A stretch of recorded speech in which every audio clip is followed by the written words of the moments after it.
اکیلے چلنے کی ہمت کہاں سے آئے؟ یہ ایک ایسا سوال ہے جو شاید ہم سب کسی نہ کسی موڑ پر خود سے ضرور پوچھتے ہیں۔ جب ہر کوئی ایک ہی سمت میں بھاگ رہا ہو تو کیا ہمارے اندر اتنی ہمت ہے کہ ہم اپنا راستہ خود چن سکیں؟ یہ ہمت آتی کہاں سے ہے؟ کیا یہ دوسروں کی تالیوں سے آتی ہے یا معاشرے کے بنائے ہوئے اصولوں پر بس آنکھیں بند کر کے چلنے سے؟ آج ہم اسی سوال کا جواب ڈھونڈنے کی کوشش کریں گے اور ہمارا گائیڈ ہوگا رالفی والڈو ایمرسن کا 1841 کا شہر آفاق مضمون سیلف ریلائنس یعنی خود انحصاری۔ اور یہ کوئی آسان مضمون نہیں ہے۔ جی بالکل نہیں، یہ ہمیں آرام دہ سوچ سے نکال کر چیلنج کرتا ہے کہ جوابوں کے لیے باہر بھٹکنے کے بجائے ہم اپنے اندر دیکھنا شروع کریں۔ بالکل، تو آئیے اس کی تہہ تک پہنچتے ہیں۔ ایمرسن اپنی بات کا آغاز ایک بہت ہی طاقتور خیال سے کرتے ہیں۔ جی وہ کہتے ہیں کہ ذہانت یعنی جینیس کوئی بہت پیچیدہ چیز نہیں ہے، یہ صرف اپنے خیالات پر یقین کرنے کا نام ہے۔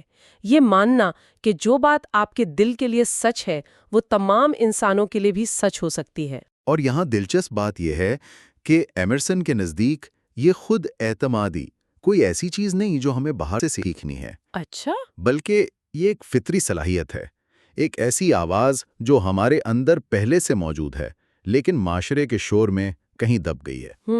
وہ کہتے ہیں کہ ہر شخص کے اندر سے ایک روشنی کی کرن پھوٹتی ہے، لیکن ہم اکثر اسے یہ سوچ کر نظر انداز کر دیتے ہیں کہ یہ تو بس میرا خیال ہے۔ ہاں، یہ بہت گہری بات ہے۔ ہم اکثر دوسروں کے خیالات کو زیادہ وزن دیتے ہیں جی اور اپنے خیال کو کم اہم سمجھتے ہیں، صرف اس لیے کہ وہ ہمارا ہے۔ بالکل، ایمرسن کہتے ہیں کہ تاریخ کے عظیم فن پارے، عظیم کتابیں ہمیں یہی سکھاتی ہیں کہ اپنے اندر سے اٹھنے والی آواز پر بھروسہ کرو، خاص طور پر اس وقت جب پوری دنیا کچھ اور کہہ رہی ہو۔ بالکل جیسے کسی پینٹنگ کو دیکھ کر یا کوئی موسیقی سن کر جو پہلا احساس دل میں آتا ہے وہی سب سے سچا ہوتا ہے۔ اس سے پہلے کہ دنیا ہمیں بتائے کہ اس کے بارے میں کیا سوچنا چاہیے۔ جی ایمرسن ہمیں اسی پہلے خالص احساس پر قائم رہنے کی دعوت دیتے ہیں۔ تو پھر اس بھروسے کی بنیاد کیا ہے؟ اسے کیسے پیدا کیا جائے؟ ایمرسن کا ایک مشہور جملہ ہے trust Thai self every heart وائبریٹس to that iron string, یعنی خود پر بھروسہ کرو، ہر دل اسی لوہے کے تار سے تھر تھر آتا ہے۔ یہ لوہے کا تار، یہ استعارہ بہت دلچسپ ہے۔ یہ لوہے کا تار دراصل وہ آفاقی سچائی ہے جو ہم سب کے اندر مشترک ہے۔ اچھا، یہ وہ بنیادی اصول ہیں جن پر کائنات قائم ہے۔ ایمرسن کہہ رہے ہیں کہ جب آپ اپنے سچے نفس کی سنتے ہیں تو آپ اکیلے نہیں ہوتے، بلکہ آپ پوری کائنات کی دھن سے ہم آہنگ ہو جاتے ہیں۔ واہ، آپ کا دل اسی تار سے جڑ جاتا ہے جس سے ہر سچا اور عظیم خیال جڑا ہے۔ اس کو سمجھانے کے لیے وہ بچوں کی مثال دیتے ہیں جو مجھے بہت پسند آئی۔ جی، وہ مثال بہت زبردست ہے۔ وہ کہتے ہیں کہ بچے کسی کے مطابق نہیں ڈھلتے، سب ان کے مطابق ڈھل جاتے ہیں۔ وہ کسی کی منظوری یا نامنظوری کی پرواہ نہیں کرتے۔ بے خوف ہوتے ہیں، بالکل بے خوف ہو کر اپنی رائے دیتے ہیں، چاہے وہ کتنی ہی عجیب کیوں نہ ہو۔ اور ایمرسن کے مطابق یہ بچوں جیسی بے فکری اور خود مختاری ہی انسان کی اصل اور صحت مند فطرت ہے۔ تو پھر مسئلہ کہاں سے شروع ہوتا ہے؟ مسئلہ تب شروع ہوتا ہے جب ہم بڑے ہوتے ہیں اور معاشرے کے قید خانے میں داخل ہوتے ہیں۔ ایمرسن معاشرے کو ایک جوائنٹ سٹاک کمپنی سے تشبیہ دیتے ہیں۔ Joint stock company? جی، ایک ایسی کمپنی جہاں ہر ممبر اپنی روٹی اور حفاظت کے بدلے اپنی آزادی اور انفرادیت کو گروی رکھ دیتا ہے۔ یہ تو معاشرے کی بہت ہی تلخ تصویر ہے۔ لیکن شاید سچی ہے۔ یعنی ہم سب ایک ایسی کمپنی کے ملازم ہیں جہاں سب سے بڑی خوبی یہ سمجھی جاتی ہے کہ آپ باقی سب کی طرح سوچیں اور کام کریں۔ بالکل، اس کمپنی میں سب سے زیادہ مطلوبہ خوبی مطابقت یعنی کنفارمٹی ہے۔ اور سب سے زیادہ نفرت کس چیز سے ہے؟ خود انحصار یعنی سیلف ریلائنس سے۔ معاشرہ نہیں چاہتا کہ آپ سوال کریں، وہ چاہتا ہے کہ آپ اطاعت کریں۔ وہ آپ کی اصلیت نہیں، آپ کا سماجی کردار دیکھنا چاہتا ہے۔ یہاں سے بات واقعی بہت گہری اور چیلنجنگ ہو جاتی ہے۔ جی، ایمرسن ایک بہت بڑی بات کہتے ہیں، "Whoso would be a man must be a non-conformist"، یعنی جو شخص ایک مکمل انسان بننا چاہتا ہے اسے روایات سے ہٹ کر چلنا ہوگا۔ یہ ایک بہت بڑا دعویٰ ہے۔ تو کیا اس کا مطلب یہ ہے کہ ہمیں ہر سماجی اصول کو توڑ دینا چاہیے؟ نہیں، وہ انارکی پھیلانے کی بات نہیں کر رہے۔ وہ کہہ رہے ہیں کہ آپ کی زندگی کا پیمانہ باہر نہیں، آپ کے اندر ہونا چاہیے۔ اچھا، اچھائی اور برائی کیا ہے؟ ایمرسن کہتے ہیں کہ یہ صرف نام ہے جو معاشرہ اپنی سہولت کے لیے چیزوں کو دیتا ہے۔ تو پھر اصل نیکی کیا ہے؟ ان کے نزدیک اصل نیکی وہ ہے جو آپ کی اپنی فطرت کے آئین کے مطابق ہو، اور اصل برائی وہ ہے جو اس کے خلاف ہو۔ آپ کا اپنا ضمیر ہی آپ کا آخری جج ہے۔ لیکن اس طرح جینا تو بہت مشکل ہوگا، ہے نا؟ بہت مشکل۔ اگر کوئی شخص معاشرے کے بنائے ہوئے اچھے اور برے کے پیمانوں کو ماننے سے انکار کر دے تو اسے تو بہت مخالفت کا سامنا کرنا پڑے گا۔ اور ایمرسن اس حقیقت کو تسلیم کرتے ہیں۔ وہ کہتے ہیں کہ اس راستے پر چلنے کی ایک قیمت ہے۔ دنیا آپ کو اپنی ناپسندیدگی کا کوڑا مارے گی۔ لوگوں کے بگڑے ہوئے چہروں کا سامنا کرنا پڑے گا۔ جی، ان کی تنقید اور غصے کا یہ آسان راستہ نہیں ہے، لیکن وہ کہتے ہیں کہ آپ کو ان سب کے سامنے ایسے کھڑا ہونا چاہیے جیسے آپ کے علاوہ ہر چیز عارضی اور کھوکھلی ہے۔ یہ بیرونی دباؤ تو سمجھ آتا ہے، لیکن ایمرسن ایک اور خوف کی بات کرتے ہیں جو شاید اس سے بھی بڑا ہے۔ اور وہ ہے ہمارا اپنا اندرونی دباؤ۔ مستقل مزاجی کا خوف، کنسسٹنسی کا۔ ہاں، اور یہ آج کے دور میں شاید سب سے زیادہ متعلقہ ہے۔ ہم اپنے ماضی کے قیدی بن جاتے ہیں۔ ہم نے کل جو کہا تھا یا 5 سال پہلے ہم جو مانتے تھے، ہم اسی سے چپکے رہنا چاہتے ہیں تاکہ لوگ یہ نہ کہیں کہ یہ تو بدل گیا۔ بالکل، ہم دوسروں کو مایوس نہیں کرنا چاہتے، اور اس کوشش میں ہم اپنے آج کے سچ کو دبا دیتے ہیں۔ اسی پر ایمرسن کا وہ تاریخی جملہ ہے، "A foolish consistency is the hobgoblin of little minds." یعنی احمقانہ مستقل مزاجی چھوٹے ذہنوں کا بھوت ہے۔ اس کا سادہ مطلب کیا ہے؟ سادہ لفظوں میں وہ کہہ رہے ہیں کہ صرف چھوٹے ذہن کے لوگ اس بات سے ڈرتے ہیں کہ وہ اپنی ہی بات کی تردید کر دیں گے۔ وہ اپنی پرانی رائے سے صرف اس لیے چمٹے رہتے ہیں تاکہ وہ مستقل مزاج نظر آئیں۔ جبکہ ایک عظیم روح کو اس کی پرواہ نہیں ہوتی۔ بالکل نہیں۔ ایمرسن کہتے ہیں کہ اگر آج آپ کا سچ کل سے مختلف ہے تو اسے اونچی آواز میں کہو، چاہے لوگ آپ کو غلط سمجھیں۔ اور پھر وہ مثالیں دیتے ہیں، سقراط، عیسیٰ، کوپرنکس، گیلیلیو۔ جی، تاریخ کے وہ تمام عظیم لوگ جنہیں ان کے اپنے وقت میں بالکل غلط سمجھا گیا۔ تو ایمرسن یہ کہہ رہے ہیں کہ to be great is to be misunderstood. عظیم ہونے کا مطلب ہی غلط سمجھا جانا ہے۔ کیونکہ آپ وقت سے آگے کی بات کر رہے ہوتے ہیں۔ بالکل، ترقی کا مطلب ہی تبدیلی ہے، اور تبدیلی پرانی سوچ سے متصادم نظر آتی ہے۔ تو اگر آپ واقعی ترقی کر رہے ہیں تو یہ لازمی ہے کہ لوگ آپ کو غلط سمجھیں۔ یہ خیالات واقعی ذہن کو جھنجھوڑ دینے والے ہیں۔ اس سے پہلے کہ ہم یہ جانیں کہ اس خود انحصاری کو اپنی زندگی میں لانے کے لیے اندرونی طاقت کہاں سے آتی ہے، ایک چھوٹی سی گزارش۔ اگر آپ کو یہ گہری گفتگو پسند آ رہی ہے اور آپ ایسے مزید موضوعات کی تہہ تک پہنچنا چاہتی ہیں تو ہمارے چینل بک سونک کو ضرور سبسکرائب کریں تاکہ ہم آپ کے لیے ایسی مزید معلوماتی ویڈیوز لاتے رہیں۔ تو واپس آتے ہیں اپنے سوال پر۔ اگر ہم معاشرے پر بھروسہ نہیں کر سکتے اور اپنی پرانی سوچ پر بھی نہیں، تو پھر کس چیز پر کریں؟ رہنمائی کہاں سے ملے گی؟